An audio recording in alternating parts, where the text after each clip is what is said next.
后来继续要来讲的是这个腹肚膨风胀气，无一定是胃肠的问题哦。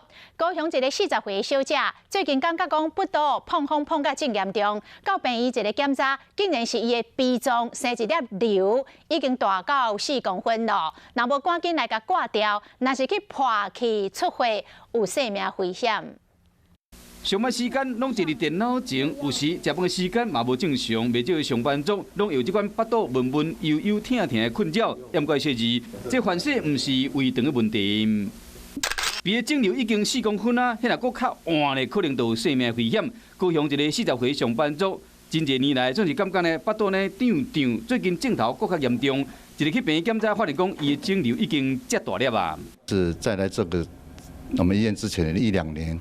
就发现有一个在脾脏那边有一个2公分的一个肿块，然后他就没有特别去处理它，然后呢，他这个腹胀一直就没有一直好，然后发现说这个肿瘤已经长成4公分。医生讲鼻的瘤，伊个叫做碘症的杀手，一般唔是无镜头，就是镜头无明显。